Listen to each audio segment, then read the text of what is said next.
what I want to move to is my favourite story, I think, in showbiz this year.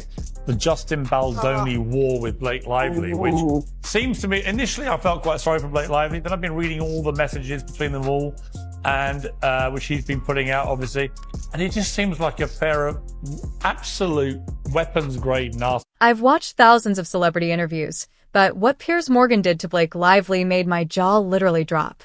The moment she realized he had receipts that contradicted everything she'd been saying to the public, her face said it all.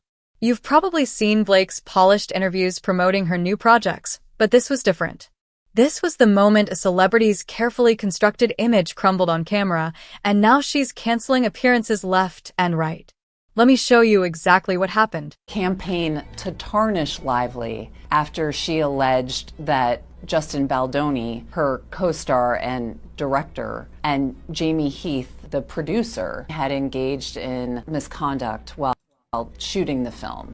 Now, again, keyword there, the alleged smear campaign, but listen to what Megan herself, the author, says. In a legal complaint Lively filed on Friday, private text messages and other documents that we've obtained reveal what really happened.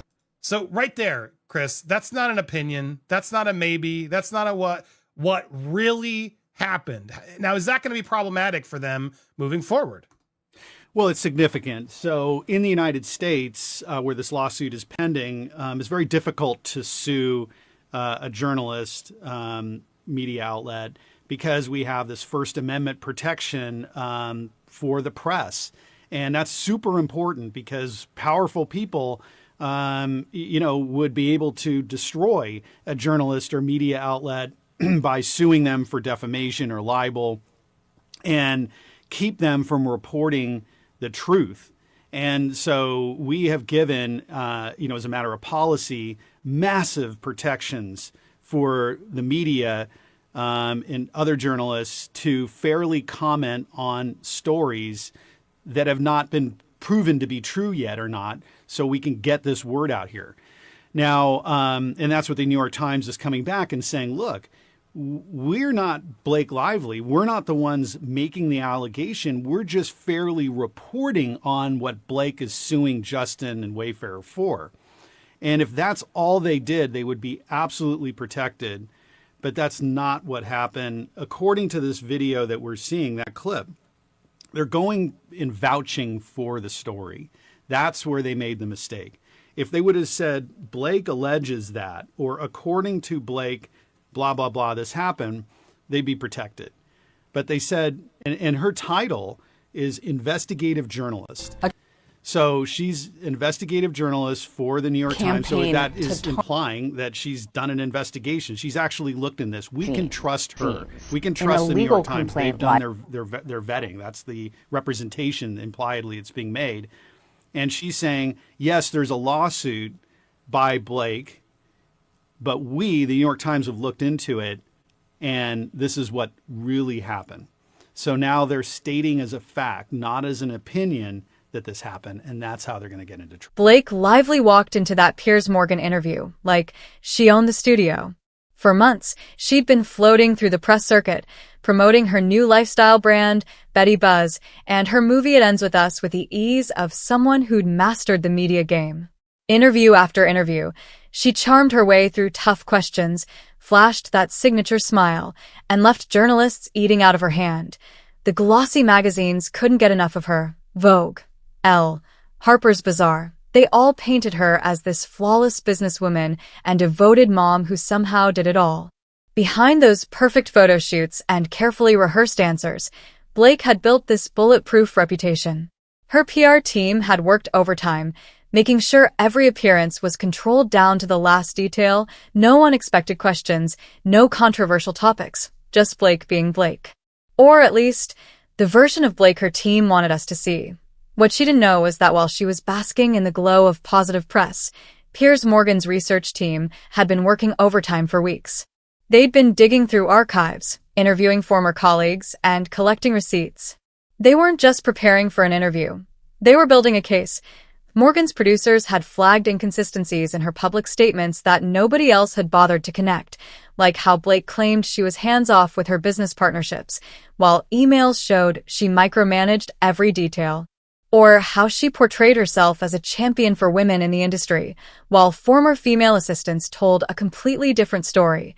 The trap was set perfectly. When Blake arrived at the studio, everything seemed normal. The lighting was flattering, the atmosphere casual. Morgan started with the usual fluff questions about her kids, her husband Ryan Reynolds, and her latest projects. It was all part of the plan. Blake's team had submitted their usual list of untouchable topics. No questions about her family privacy, her business finances, or that rumored fallout with a former co-star. But Morgan had found the loopholes her team never anticipated.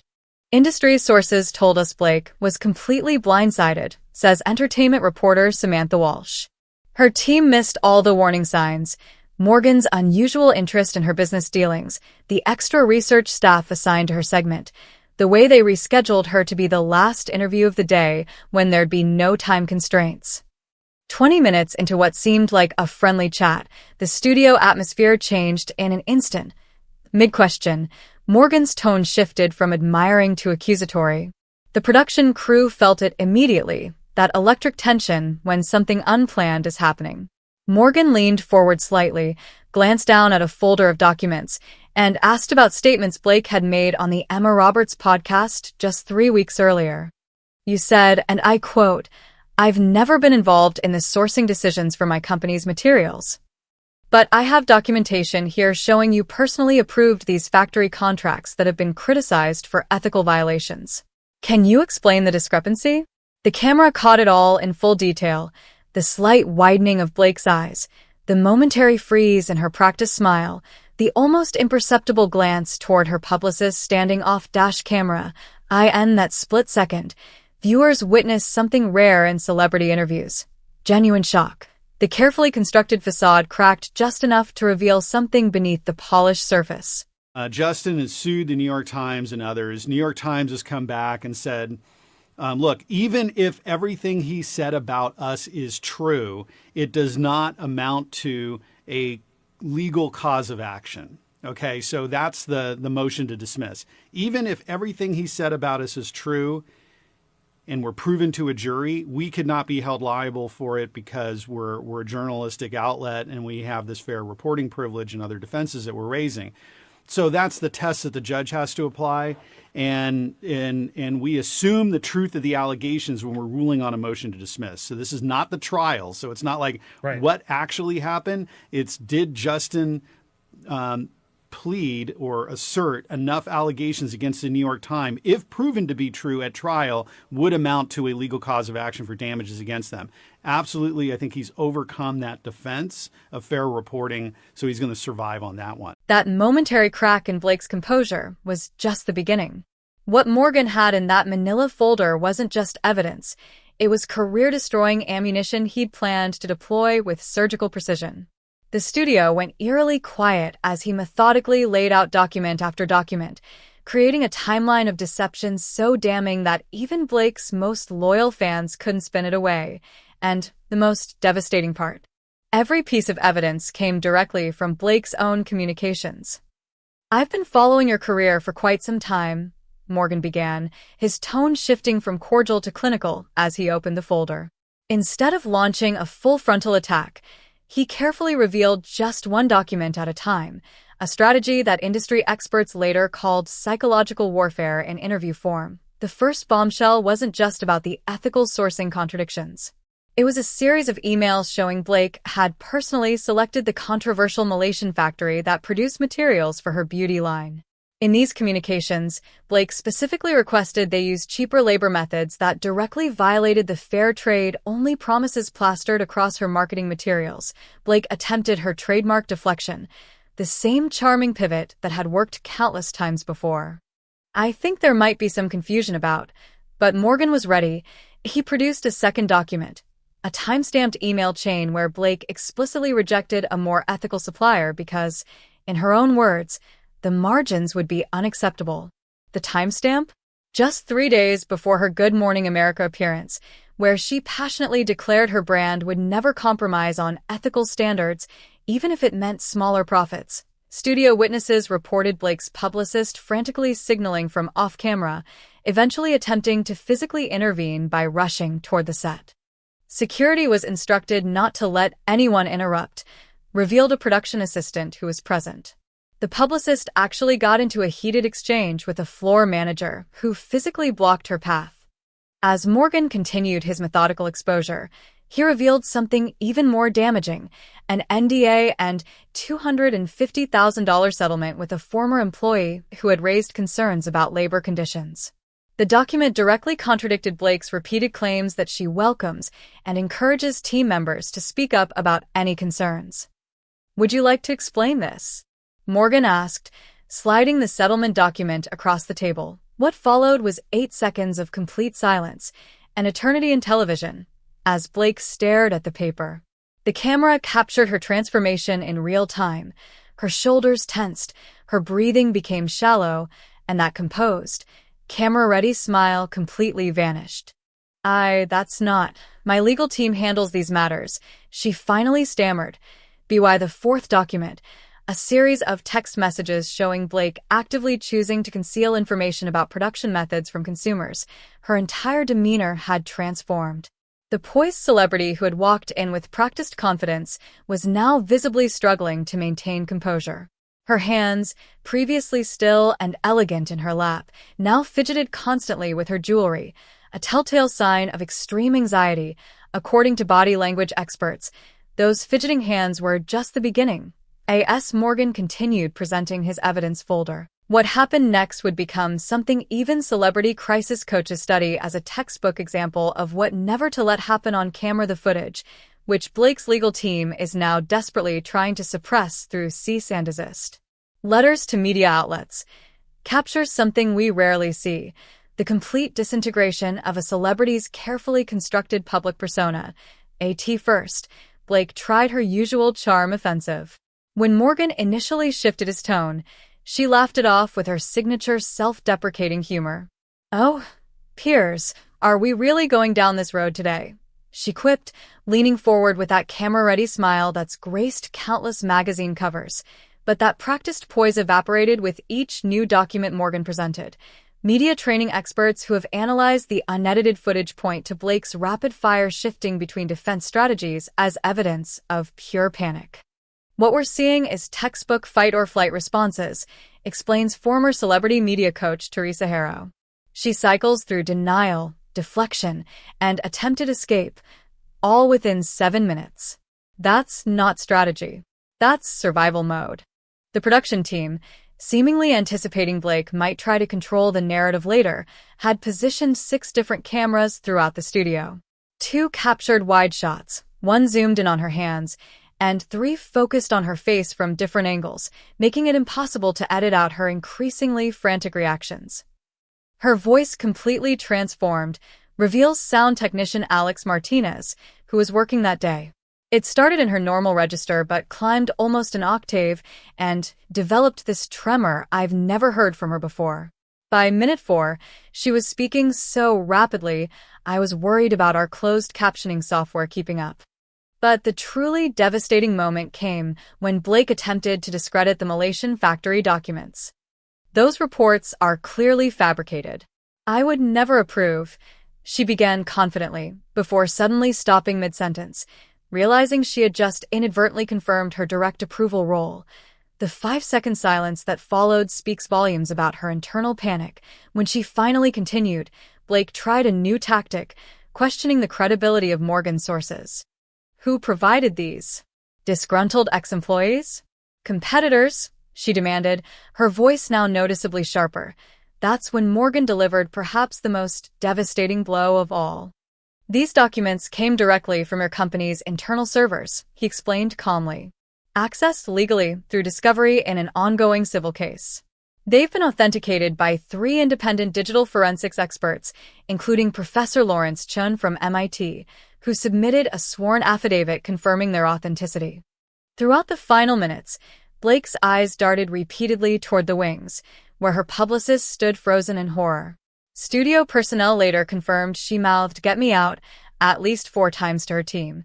But with Morgan's relentless questioning and cameras rolling, intervention would have only made the situation worse. And so what clearly the New York Times, according to even to that clip, they investigated, they spent a lot of time, they vouched for these claims. They approached Justin and Wayfarer on the evening of December 20th, so 5 days before Christmas. It's the first time he's being contacted and by the media, and they're saying, hey, we're running a story tomorrow at noon, and we'd like your comment on that. So, you and I have dealt with stuff like this before. This is a common tactic by the media, and they're not really doing it with any expectation of getting a response from the subject or target of their story. What they're trying to do is protect themselves legally by saying, hey, we reached out. So you'll see these stories and start looking at these if you follow mainstream media. You'll see a hit piece or a story that's really negative against somebody, and it'll always say, we reached out to the representatives of this person or this person directly, and we did not receive a response as the date of the printing of the story. What they leave out is it was like an hour ago they picked up the phone. Right. And so now they're saying like, hey, we tried to fact check. We gave you the opportunity. Oh, you didn't respond. Oh, if you would have responded, we would have maybe thought of things differently. But hey, we just went with what we had, so we can't be sued. So this is what they're doing. The reason why they want to do this so quickly is that they don't want the target to come over the top with their own article, with their own aligned media outlet, which all exist, all right? So Blake Lively's aligned with New York Times. Justin and Wayfarer might have aligned with another media outlet, run and got their own story out there first, beat New York Times to the punch. They never want that happening, so that's why they don't give the target any meaningful opportunity to do it. So here's why he's suing them. It's super creative. They said, evening of December 20th, hey, Justin, here's all this horrible stuff we're going to print about you. You have until tomorrow at noon. We'd love to hear your response. He engages with them. He says, okay. Here is some information. I think he gave it to them on the morning of the 21st. Here's some partial information. I'm still working on it. I'm going to get the rest of this information or whatever before noon. And New York Times prints a story prior to noon with the partial information. And my guess is they were worried another outlet was going to hit this story. So what he's saying is that, hey, we had a promise here together that you were going to give me till noon. I said, okay, I was cooperating with you. You ran the story before noon without my complete information, and therefore you didn't vet this properly, and you broke our promise. Super creative. While Blake was desperately mouthing, "Get me out," to her publicist, her celebrity friends were already hitting the unfollow button. The mass exodus that followed makes typical Hollywood cold shouldering look like a warm embrace. What's truly shocking isn't just that her friends abandoned her, it's the lightning speed with which her entire social circle vanished into thin air.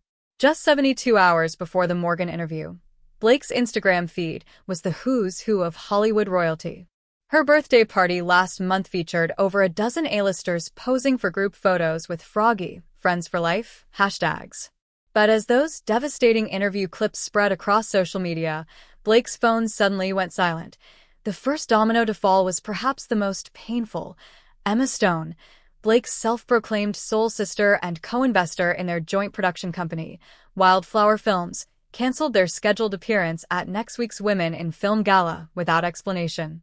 Within hours, Stone's social media accounts had been scrubbed of all recent photos featuring Blake, including their beach vacation pics from just 2 weeks ago. Even more telling, the 3 luxury brands that had been in final negotiations with Blake, including a $4.2 million fragrance deal with Dior, all suddenly developed cold feet. The contracts were literally on the table, ready for signatures, reveals industry insider Melissa Tanaka. Then the Morgan clips hit, and by morning, all 3 deals were indefinitely postponed with the vaguest possible explanations. The unfollowing spree wasn't limited to casual acquaintances either. Social media analysts at CelebTrack documented a mass exodus of 17 verified celebrity accounts disconnecting from Blake's Instagram within a 36-hour window, including former co-stars and several celebrities who had publicly called her family in recent interviews. Perhaps most devastating was the response from Blake's longtime mentor, Anna Wintour. After years of featuring Blake prominently in Vogue and securing her prime Met Gala invitations, Wintour issued a tersely worded statement through her representative. "While I have always supported emerging female entrepreneurs, I am deeply disappointed by recent revelations and am reassessing several planned collaborations. The few brave souls who initially defended Blake quickly reversed course as more damning details emerged. I think we need to hear all sides before rushing to judgment, actress Jessica Miller tweeted Wednesday morning. By Wednesday evening, after Morgan released additional clips, Miller's support had evaporated. I didn't have all the information when I commented earlier. I want to clarify that I stand firmly against unethical labor practices. Hollywood's notorious infection protocol, the industry's unspoken system for isolating those facing scandal, kicked into high gear. 3 separate sources confirm Blake's increasingly desperate attempts to reach former allies have gone completely unanswered. She's called, texted, even sent handwritten notes, says a former assistant who remains in contact with Blake's team. No one's picking up. It's like she's been erased from everyone's contacts overnight. The final nail in the coffin? Blake's invitation to co-chair next month's environmental charity gala, an event she helped found, has been quietly rescinded. The newly printed invitations that arrived at guests' homes yesterday now feature a different celebrity's name in her place. A.S. Blake's name disappeared from those charity gala invitations, her Westchester estate transformed into a full-blown crisis command center. Those pristine white walls that once hosted Instagram-perfect dinner parties now display urgent strategy maps and timeline charts. Blake hasn't just hired her usual publicist, she's assembled what one insider calls a war cabinet of reputation fixers, typically reserved for disgraced politicians and corporate executives facing federal investigations. This isn't standard celebrity damage control, reveals former Hollywood publicist Mia Winters. Blake's team has brought in Dominic Fraser, who specializes in what the industry calls extinction-level PR events. He doesn't handle wardrobe malfunctions. He handles situations where careers might never recover. The price tag for this emergency response team? A staggering $175,000 per week, according to sources familiar with high-profile crisis management fees. But money appears to be no object as Blake faces the complete collapse of her carefully constructed public image. Blake herself has vanished more completely than seems possible in 2023. Her cell phone, normally glued to her hand for constant social posting, has apparently been deactivated entirely. 3 different sources confirm she's using a series of burner phones that change daily, with each device authorized to contact only 2 or 3 specific people. She's implemented protocols we typically see with clients facing criminal investigations, not entertainment interviews, says crisis management expert Thomas Chen. Her primary residence has been swept for recording devices twice, and visitors, the few allowed in, must surrender all electronics before entering. The damage control strategy has already pivoted 4 times in 9 days. The initial approach, categorically denying Morgan's claims, was abandoned within hours when the documentary evidence proved overwhelming.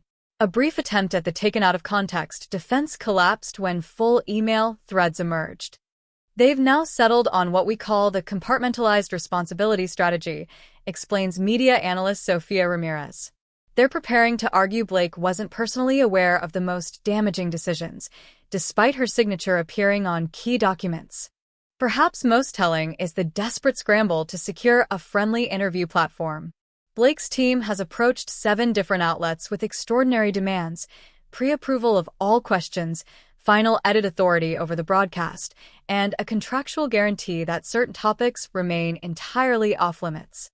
Even the most celebrity-friendly shows won't agree to these terms, says entertainment reporter Jackson Miller. When Oprah's production team received Blake's 19-page pre-interview contract, they reportedly laughed out loud. Not even royal family members demand this level of control. Meanwhile, a team of 4 researchers works around the clock at Blake's estate, studying every celebrity comeback from the past 2 decades. They've compiled a 140-page document analyzing how figures from Martha Stewart to Robert Downey Jr. navigated their respective scandals. The document reportedly organizes redemption strategies by scandal type, recovery timeline, and public sentiment metrics. The most revealing detail? Blake's team has quietly begun reaching out to nonprofit organizations focused on labor rights and ethical manufacturing.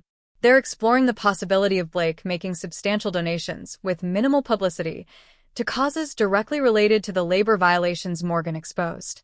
Blake Lively's complaint of harassment. He called me sexy. I felt so uncomfortable. Why would you do that? Well, here's one point where she's calling him a ball buster. I'm just a ball buster, which they make a point of saying. Lively's use of the word ball buster would certainly have made it onto her 17-point list had Baldani been the one who said it. But I want to go over here to page 19, specifically in a text exchange pretty early on in the film process that really goes against the narrative and sort of story that Blake's sort of telling of how they are. I feel well played today. I feel the same. It's such a good feeling to get work done that we're proud of, to do this together. This is Blake Lively texting. And it just clicks when we find it. And this is just as rewarding as filming it or editing or marketing it or releasing it. This is all storytelling. This is why we do it. Thank you for your collaboration. I'm really proud of what we're doing. This is now during the harassment phase, mind you. This is her very grateful. Justin loves this. Thank you so much. It feels good. I like sentimental Blake, he says. Blake goes, never met her. I also like asshole Blake. Don't worry. Okay, good night. I've met her. Blake quickly responds. So have my suppositories. Good night. Laughed at so have my suppositories. Kim, you said this live, but I want you to read it again. Does this feel like somebody who's really delicate and afraid of having her director say that without the jacket, the outfit looks sexy? A term she has used, apparently, we've seen in texts, even prior to Justin using it. What are your thoughts on that?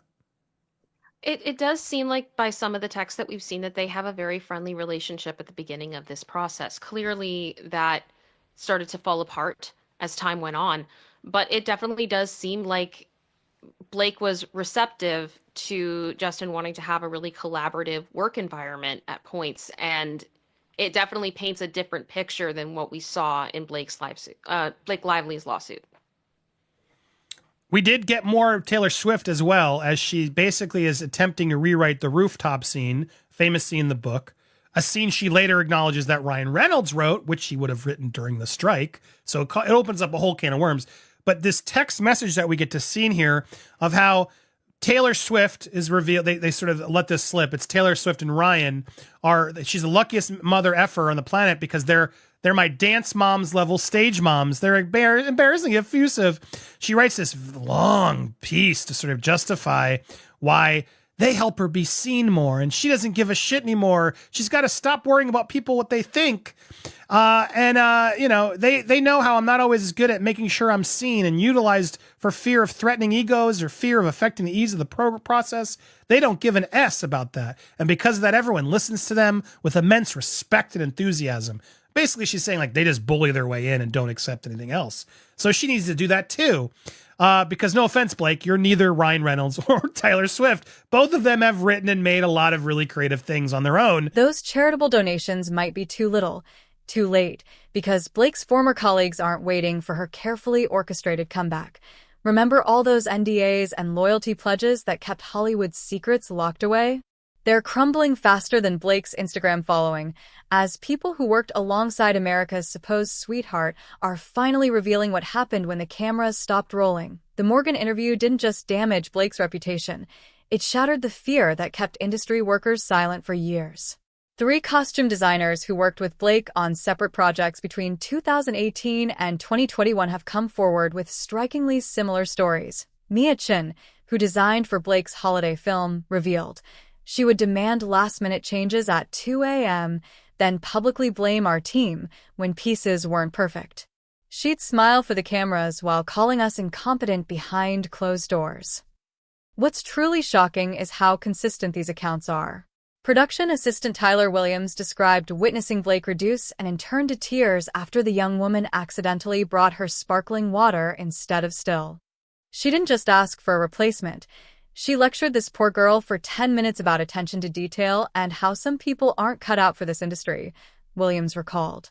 All while her public persona was promoting workplace mentorship programs. The hashtag BlakeTruth has exploded across social media platforms, with over 38,000 posts from industry professionals ranging from makeup artists to caterers. Many describe a jealous and two-faced personality, the Blake who champions women's empowerment in interviews versus the Blake who allegedly pitted female staff members against each other to maintain control. Even more damaging, 3 executive producers, Rachel Winters, James Chun, and Sofia Rodriguez, have corroborated each other's accounts of how Blake allegedly manipulated production schedules to sabotage female co-stars she perceived as threats.